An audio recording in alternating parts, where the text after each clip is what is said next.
question, en réalité, moi, ce qui me questionne, c'est que finalement, les propos qui ont été tenus lors de cette réunion n'ont pas choqué les personnes qui étaient autour de la table de cette réunion. Il a fallu que ça sorte à l'extérieur, dans un média notamment, pour que ça choque l'opinion publique et qu'il y ait une enquête qui soit mise en place, avec d'ailleurs pas de sanctions derrière. Donc, première question, c'est est-ce que vous ne pensez pas que le fait qu'il n'y ait pas de sanctions, justement, favorise le fait que rien ne change depuis 12 ans? Et la deuxième chose, c'est vous... non, mais je termine juste, et vous évoquez aussi beaucoup la question des ministères, par exemple.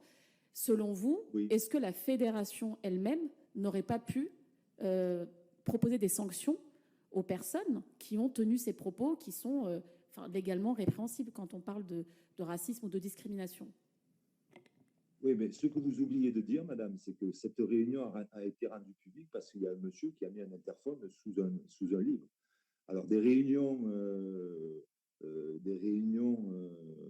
à la Fédération française de football ou à la DTN ou de partout dans tous les secteurs d'activité industrielle ou sportive, des réunions privées, soi-disant privées, je peux vous dire, et je pense sincèrement qu'il doit aussi se tenir des propos qui vous choqueraient, vous et moi. Donc, ça a été rendu public, n'oublions pas, par un geste quand même qui, à mon avis, n'est pas encouragé. Ça, c'est mon avis personnel. Effectivement, après, une fois que le problème a été connu de tout, oui, effectivement, la Fédération française de football, voire le ministère de la Jeunesse et Sport, aurait dû prendre des décisions, aurait dû prendre des directions et surtout aurait dû essayer d'améliorer les choses. Je suis tout à fait d'accord avec vous.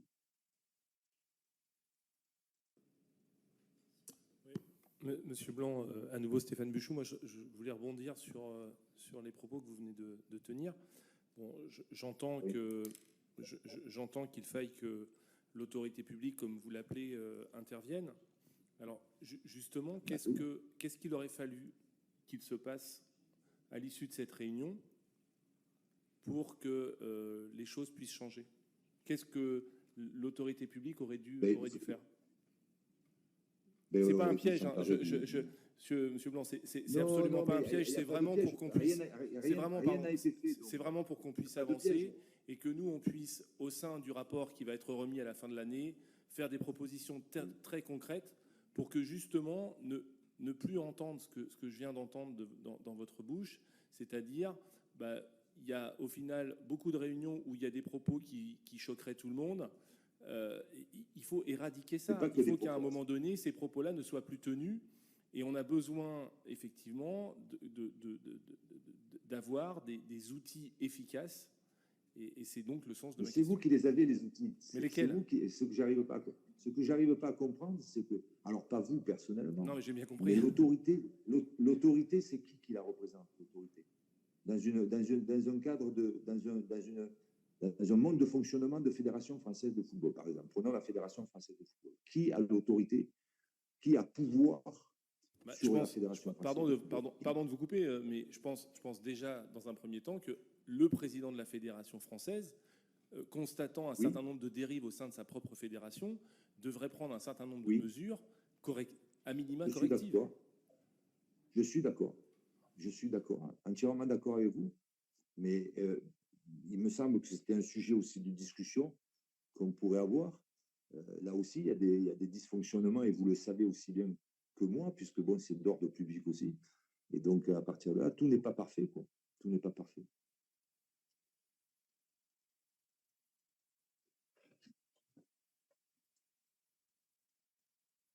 Allô? Oui, Monsieur Blanc, c'est de nouveau... François Piquemal, on se répartissait la parole. Moi, je voulais aborder un autre sujet avec vous. Oui, allez-y. Vous avez déclaré récemment que le football prenait une direction qui ne vous plaisait pas, avec beaucoup de spéculation. Oui, on y est un peu.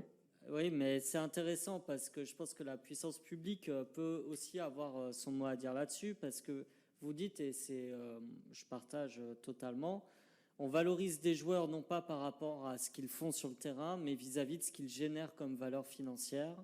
On les achète 10 millions d'euros, par exemple, pour les revendre 3 ou 4 fois plus cher. On a vu des modèles économiques de certains clubs être basés uniquement là-dessus. Je ne vais pas citer de clubs en particulier, mais tous ceux qui regardent le football européen ou français sur des cas précis et qui connaissent un peu verront desquels on parle. Et on assiste à finalement, on va jusqu'au bout de la logique du joueur de football comme produit financier avant d'être un athlète et derrière l'athlète, un humain comme un autre. Et moi, je voulais savoir comment vous aviez vu cette évolution dans le football, parce qu'après tout, vous, quand vous jouiez, vous êtes parti aussi en Italie, jouer à Naples notamment, puis vous étiez revenu à l'Inter Milan. Et déjà, on avait quand même, au début des années 90, ces premiers effets du foot business avec Bernard Tapie, Berlusconi, etc. Mais qui avait une logique, on va dire, davantage d'avoir les meilleurs joueurs et d'y mettre le prix pour gagner des compétitions. Alors que là, on a vraiment une logique purement de revente spéculative des joueurs et ainsi de suite, et avec la question de la multipropriété des clubs. Vous, comment vous avez vu ce tournant se faire? Est-ce que vous l'avez vu progressivement? Est-ce qu'il y a eu un moment assez marquant? Et surtout, est-ce qu'il y a eu des réflexions au sein de la fédération, peut-être en avez-vous connaissance, sur comment la puissance publique, notamment la Fédération française de foot, pouvait un petit peu mettre le holà à ces pratiques? Écoutez, monsieur, là, je suis en plein dedans, puisque l'évolution du football, je l'ai vécu moi-même. J'ai commencé à jouer au football dans les années 80, où il n'y avait pas d'argent dans le football, il y avait très peu d'argent dans le football. Et donc, le football a pris cette voie-là, c'est les télévisions, c'est le marketing des télévisions notamment qui ont fait en sorte que l'argent devienne vraiment très important dans le milieu du sport et notamment dans le milieu du football. Et oui, je disais que très récemment que la direction que prenait le football ne me plaisait pas parce qu'on va dans un football business. Et à l'heure d'aujourd'hui, on y est totalement. Je dois dire que les Français sont encore plus forts que les autres, puisque bon, quand je disais on achète un joueur 10 pour essayer de le revendre 30 ou 40, étant donné que nous avons une très très bonne formation française, on est encore mieux puisqu'on les forme, donc ils nous coûtent quasiment zéro, et on les revend 30, 40, 50, 60, 70, 80. Donc il y a du business, il y a du trading, ce qu'on appelle maintenant, qui est venu dans le monde du football. On entend beaucoup ça. Il y a beaucoup de gens qui sont intéressés par le trading parce que j'ai connu des joueurs qui ont été vendus d'une année à l'autre et qui ont été multipliés par 10 ou par 20. Donc on est vraiment dans ça, dans le football business. Bien sûr, l'argent a attiré beaucoup de gens intéressés. On n'a pas sélectionné, on a tout pris. Et donc, quand j'entends le monsieur qui me dit la fédération aurait pu intervenir, la fédération n'a aucun pouvoir là-dessus. Aucun pouvoir. C'est mon avis, ça n'engage que moi. La fédération subit ça. Donc, je ne dis pas, oui, elle peut avoir son avis, elle peut avoir. Mais en termes de pouvoir d'intervention ou de changer de direction, non. Là, à mon avis, c'est de donner des pouvoirs que les fédérations n'ont pas. Donc là, on est vraiment, en plus dans le multipropriété, ce que vous venez d'évoquer, on est en train de faire en sorte aussi que certains pays, certaines régions s'intéressent de plus en plus au football parce que c'est un sport universel et que ça intéresse beaucoup de gens d'abord et puis de pays aussi. Et là, on est dans le cœur du sujet où l'argent est roi, où les joueurs de football en profitent, bien sûr. Et là, je ne sais pas si la fédération peut faire quelque chose, mais à mon avis, non. Donc là, ce n'est pas de son pouvoir. La fédération n'aura pas ce pouvoir-là, ni d'ailleurs la fédération internationale, la FIFA ou l'UEFA. Peut-être que la FIFA, avec son grand pouvoir aussi, peut essayer de tempérer tout ça, mais il s'avère que, comme vous le savez aussi bien que moi, quand le pouvoir financier est présent, il est très, très, très difficile de freiner tout ça, et je pense que là, en ce moment, il y a personne qui freine personne. Et là, on est en plein en plein échange économique. Voilà. Alors, je suis un peu surprise en fait. Non, mais je suis très surprise de vous entendre dire que les fédérations n'ont pas de pouvoir, parce que nous, ça fait plusieurs semaines qu'on fait des auditions et on entend exactement l'inverse, à le savoir qu'elles sont toutes puissantes et que c'est elles qui font la pluie, le beau temps sur plein de sujets, notamment sur. Alors moi, je suis étonnée parce que vous dites qu'elles ne peuvent pas changer les directions. Donc dans ce cas-là, si les conseils d'administration de fédération ne peuvent rien faire, qui change les personnels de direction dans les postes? Donc moi, je serais très curieuse de le savoir. Et moi, je reviens juste un peu avant sur les différents mécanismes. Vous parlez de la Fédération française de football? Je parle des fédérations de manière générale, et la Fédération française de football fait partie de tous les témoignages qu'on a eus jusqu'à présent, l'une des fédérations les plus puissantes aujourd'hui dans notre pays. En tout cas... oui, mais elle ne gère pas le football. Elle gère le football français, mais le football mondial est géré par notre puissance. Ah oui, mais nous, en ce qui nous concerne, on parle du football français. Alors, vous parlez peut-être de la question financière. Ah oui, le football français, il est géré par la Fédération française de football, bien sûr, mais la direction du football mondial, du football universel, est en train de prendre une direction que la Fédération française de football, si elle n'est pas d'accord ou si elle a ça me semblera très difficile, je dis bien très difficile, voire impossible, de changer quoi que ce soit. D'accord, donc là on comprend un peu mieux avec la précision, mais voilà, moi je veux vraiment revenir sur la question de la Fédération française de football et de son mode de fonctionnement, et d'ailleurs des dysfonctionnements, parce que l'objet de la commission d'enquête, c'est aussi avant tout celui-ci, parce que je l'ai évoqué tout à l'heure, il y a eu plusieurs affaires où visiblement la fédération, en tout cas en tant que telle, était informée, qu'on a laissé des entraîneurs changer de club alors qu'ils pratiquaient la même chose dans d'autres clubs auprès de jeunes mineurs. Je parle notamment de violences sexuelles sur enfants, sur mineurs. Et vous, justement, en tant qu'ancien joueur, puis sélectionneur et coach, que pensez-vous des mécanismes pour protéger les jeunes à Clairefontaine et plus largement dans les clubs? Et est-ce qu'à votre connaissance, est-ce que c'est un sujet qui revenait régulièrement au sein des fédérations? Parce que l'autre versant des témoignages, c'est aussi qu'il y avait beaucoup d'adultes qui étaient informés autour de ces enfants, autour de ces mineurs qui subissaient des violences, et que rien n'était dit et tout était au contraire caché. Donc, est-ce que c'était un sujet qui revenait? Est-ce que vous en aviez entendu parler? Non. Honnêtement, avec vous, quand j'ai été 2 ans sélectionneur, ce sujet-là n'est jamais venu autour de conversations, autour d'échanges entre entraîneurs, sincèrement, entre éducateurs. On n'a jamais, alors, c'était peut-être pas un sujet qui était facile à évoquer, mais on l'a jamais évoqué. Sincèrement, ce sujet-là, alors c'était peut-être certainement d'ailleurs un sujet tabou, mais pendant 2 ans que j'ai été à la direction technique nationale en tant que sélectionneur, je n'ai jamais entendu parler de quoi que ce soit qui pouvait laisser penser qu'il y avait des choses qui se passaient, etc. Je vous le dis franchement en toute vérité. Et c'est un problème, ça, je ne peux pas vous répondre à ce problème-là. Que ce soit le fonctionnement d'une fédération, comment voulez-vous que je vous dise le fonctionnement d'une fédération, on le connaît tous, vous le connaissez aussi bien que moi. Il est fait de plein de choses, il est fait de jeunes joueurs, de jeunes athlètes, de jeunes sportifs qui sont encadrés par des adultes, que ce soit hommes ou femmes.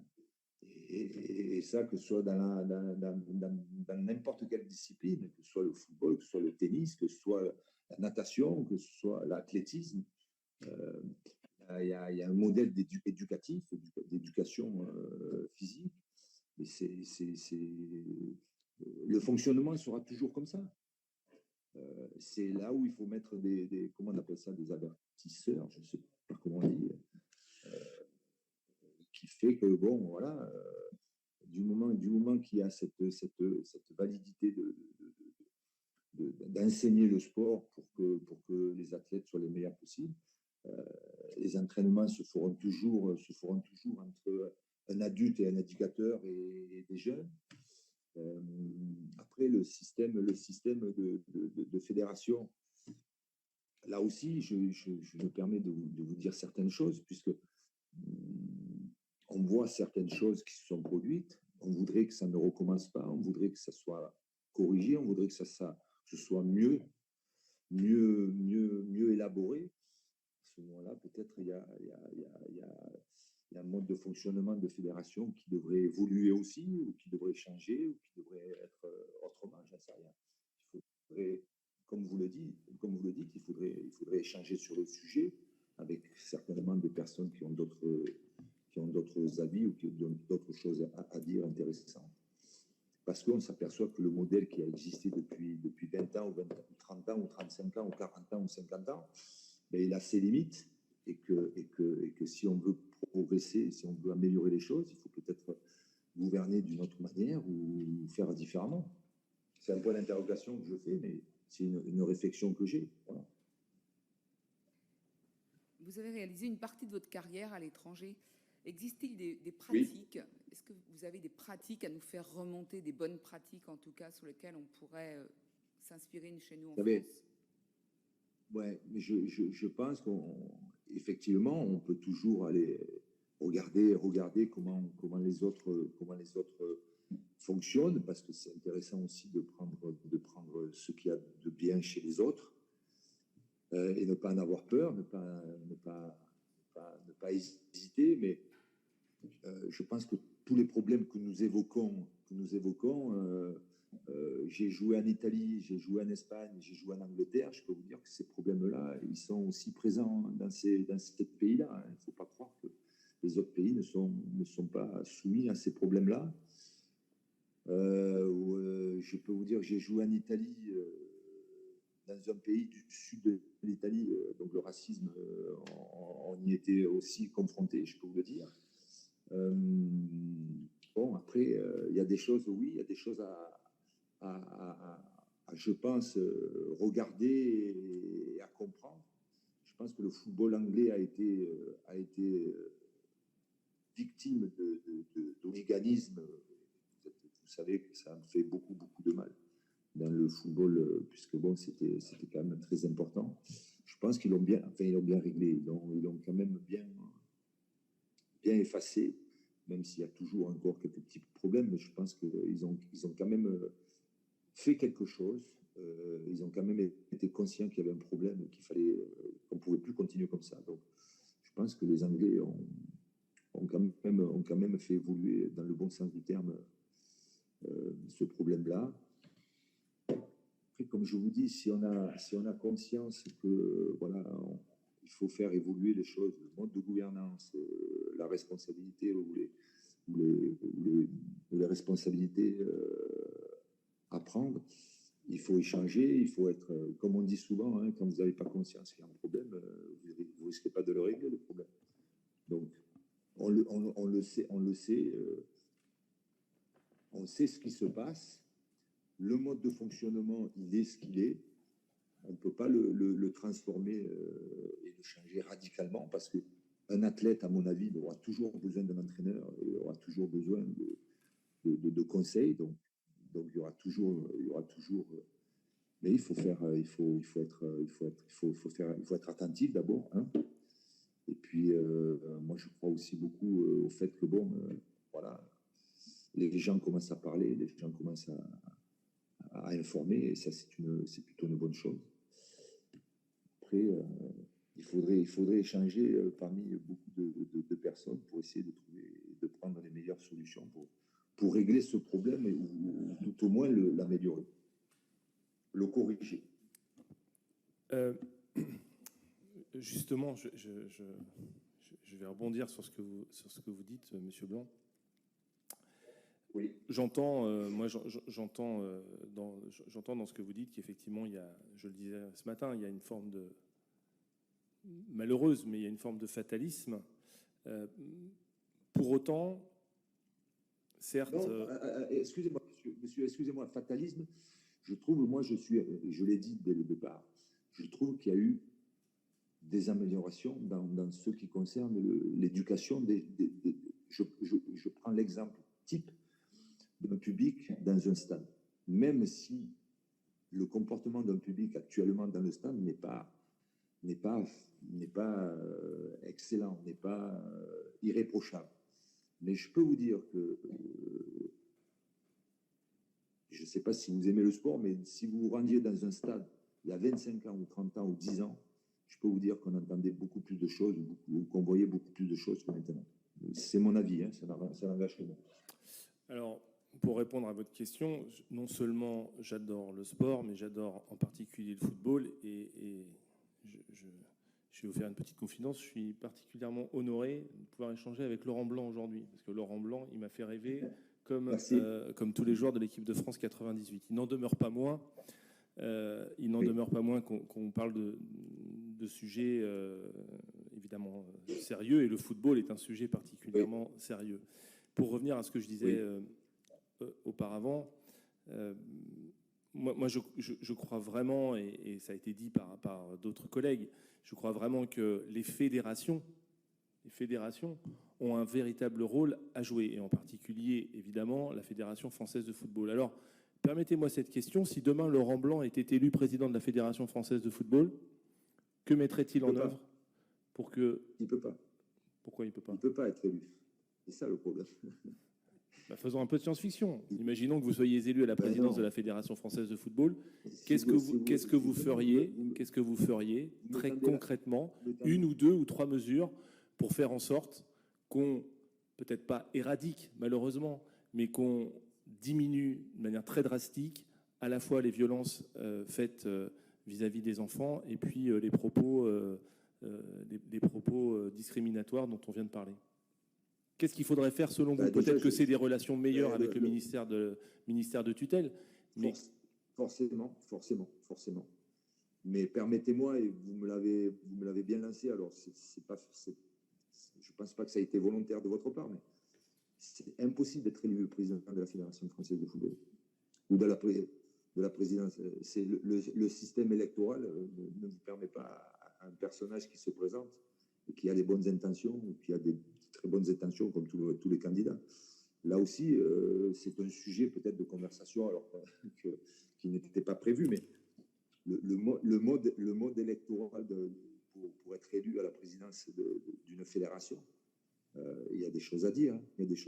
Parce que quand vous dites, si demain vous êtes élu à la présidence de la Fédération française de football, mais c'est impossible. Oui, mais pardon, mais... Alors, c'est impossible, et vous le savez. Oui, je le sais, mais ce que je voulais... Vous le savez très bien. Oui, mais ce que je voulais exprimer... Oui, mais attendez, pardonnez-moi, ce que je voulais exprimer, c'est pas de savoir si oui ou non vous pouviez être élu président de la Fédération française de football, mais c'est si vous l'étiez, nonobstant le fait que vous ne puissiez pas l'être, qu'est-ce que vous feriez, vous, avec l'expérience qui est la vôtre, la carrière qui est la vôtre, la notoriété qui est la vôtre, pour faire changer les choses? C'était ça le sens de ma question. Et puisque vous avez, et j'ai la parole, vous évoquez un autre sujet, moi je voudrais vous dire que j'ai un désaccord avec vous sur l'amélioration des choses. Quand vous dites, avant c'était, on entendait des cris et des propos dans les tribunes, et aujourd'hui ce sont les joueurs et les arbitres qui les tiennent. Pardonnez-moi, mais je considère, et je fréquente assez régulièrement un stade, en tous les cas le plus près de mon domicile. Si tel est le cas, moi je ne l'ai pas forcément constaté, mais je vous fais entièrement confiance là-dessus.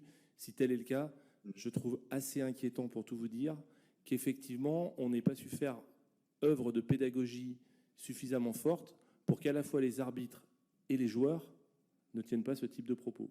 Donc je crois, en tous les cas en ce qui me concerne, je ne pense pas qu'on soit vers une amélioration.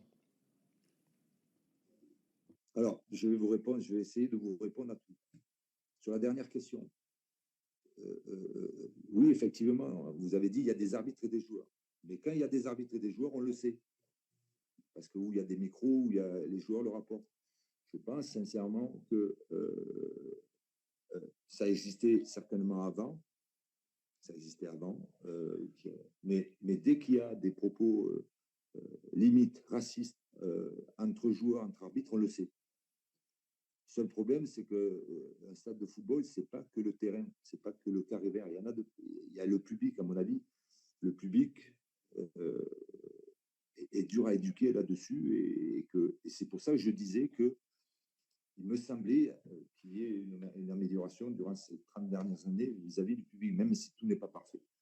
Alors à ce moment-là, c'est pour sanctionner, c'est une amélioration peut-être pour mieux identifier et mieux sanctionner. Identifier, parce que quand c'est un joueur ou un arbitre qui tient des propos racistes, on le sait de suite. On le sait maintenant. On le sait. Avant, on le c'est pas que, mais maintenant, quand ça arrive, on le sait. Parce que le joueur le dénonce, parce que ils ont raison de le dénoncer. Et c'est pour ça que je répondais d'un oui catégorique qu'il faut arrêter. Encore plus si c'est un arbitre ou un joueur. Mais je dirais même quand c'est le public, il faut arrêter. Il faut arrêter le match. Il faut arrêter la manifestation sportive. C'est pour ça que je disais qu'il y avait une amélioration. Je voyais une amélioration. Des problèmes, il y en a malheureusement. La deuxième chose, c'est que je pense pour la fédération. La fédération, quand vous me dites, oui, si vous étiez président de la fédération, je vous dis que c'est impossible, vous le savez très bien, parce que le système électoral d'un président de fédération, il est très particulier. Et je pense sincèrement qu'il y aurait des choses, attention, mais je ne me prends pas pour un autre. Ça doit être très difficile d'être président de fédération, que ce soit de football, que ce soit de tennis, de natation. C'est très difficile parce que vous avez une responsabilité maintenant qui devient très, très, très importante. Et je pense aussi que, bon, voilà, dans le monde fédéral, dans le système électoral qui a été mis en place, il me semble que ça, c'est encore que mon avis, c'est qu'il est dans beaucoup de fédérations, il y a des présidents qui sont omnipotents. Et donc, je pense que ça facilite peut-être pas aussi les choses. Donc, qu'est-ce qu'il faudrait faire si j'étais président de la Fédération française de football? Je n'osais pas imaginer parce que, bon, je pense que c'est impossible. Et que croyez-moi, c'est quand même une responsabilité assez forte dans la mesure où, bon, comme je vous l'ai dit, dans toutes les fédérations, dans tous les secteurs d'activité, quand malheureusement il se passe des choses, et bien, à ce moment-là, votre responsabilité est engagée. Donc, il y a beaucoup de gens qui aimeraient avoir des responsabilités. Oui. Monsieur Blanc, pour justement sur le propos que vous avez par rapport à la fédération et au mode de désignation du président. On vous pose cette question. Bon, votre surnom en tant que joueur, c'était le président, donc c'est normal que vos collègues vous interrogent. Ça, c'est un surnom.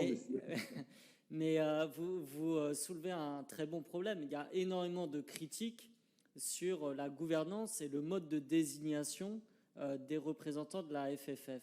Est-ce que vous auriez des suggestions pour qu'il y ait un mode de désignation qui soit plus, on va dire, plus valorisant, notamment pour les clubs amateurs, et que tout le monde se retrouve dedans et qu'on n'arrive pas à des systèmes sclérosés comme vous l'avez défini? Oui, mais ça, on peut là encore une fois, on peut toujours discuter, on peut avoir des avis qui divergent, mais je trouve qu'un président de fédération, qui est un poste très compliqué, je le répète encore une fois, puisqu'il associe le monde amateur et le monde professionnel, quoi qu'on en dise. Là aussi, cette gouvernance et amateur d'un côté sous la tutelle du ministère de l'ordre public, et aussi l'équipe de France, qui est une équipe représentée par les plus gros professionnels de leur pays. Il y a aussi une sorte de quiproquo de gouvernance qui fait quoi, comment on fait. Bon, bref, c'est pas très simple tout ça, mais aussi le fait que, bon, voilà, en termes de gouvernance, vous le savez aussi bien que moi, et je ne vais pas vous l'apprendre, que les mandats sont limités. Les mandats sont limités, que ce soit en politique, que ce soit de partout, les mandats sont limités, et jusqu'à preuve du contraire. Je pense qu'un président de fédération, alors je ne sais pas, peut-être je me trompe, mais Mais les mandats d'un président de fédération ne sont pas limités. Il peut faire 2, 3, 4, 5, 6 mandats.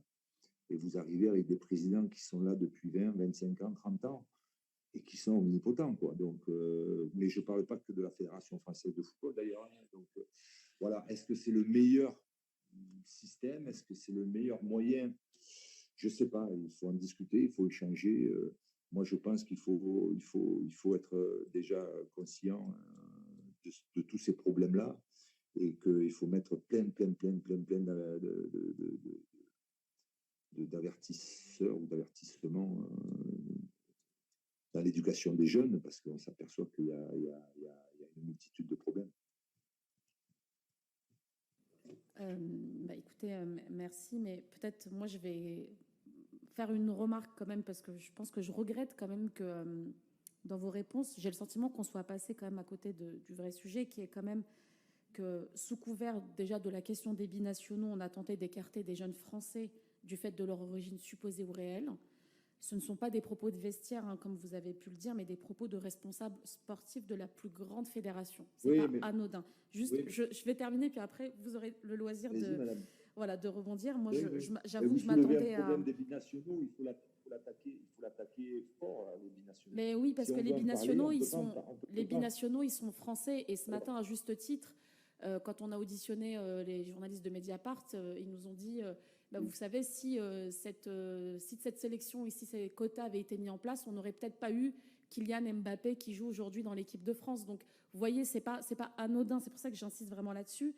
Moi, je m'attendais vraiment à autre chose, parce que quand le DTN ou le sélectionneur, je vais terminer, quand le DTN ou le sélectionneur, lors d'une réunion, le dit, si ça n'avait pas été enregistré, personne ne l'aurait su. Mais pire que cela, la seule personne qui a été sanctionnée, c'est finalement la personne qui a dénoncé les faits, effectivement, en l'enregistrant. Et puis moi, ça me pose vraiment la question de la responsabilité collective, parce que dans ce cadre-là, vous voyez bien, là, c'est enregistré, c'est su, ça choque, mais finalement, on se dit qu'il y a plein d'autres réunions où il a pu se dire plein d'autres choses qui peuvent être racistes ou discriminantes, et en fait, on ne l'a pas su, elles n'ont jamais été sanctionnées, elles n'ont jamais été rendues publiques. Donc voilà, c'est pour ça que je vous dis, moi, j'ai quand même le sentiment... qu'à un moment se pose aussi cette question de responsabilité collective. Il y avait plein d'adultes autour de la table, et je pense qu'il ne fallait pas attendre que ça soit public pour le condamner, mais que tout propos raciste ou discriminant se doit d'être condamné. Oui, je suis d'accord avec vous.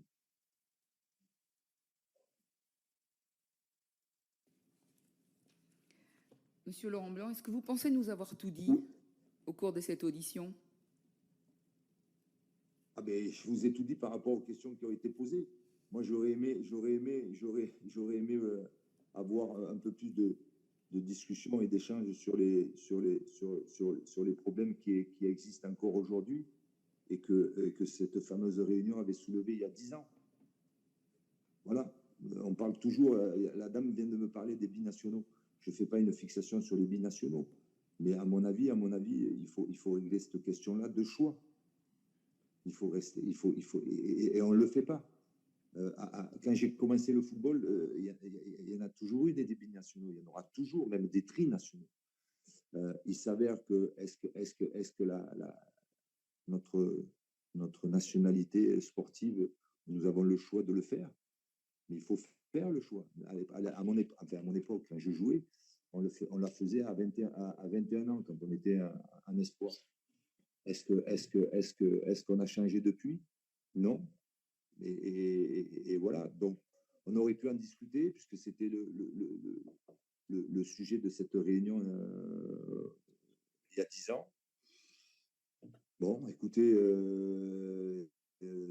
10 ans ou 12 ans après, à part vous qui m'avez appelé pour en discuter, pour échanger, il n'y a personne qui a échangé avec moi sur ce sujet-là.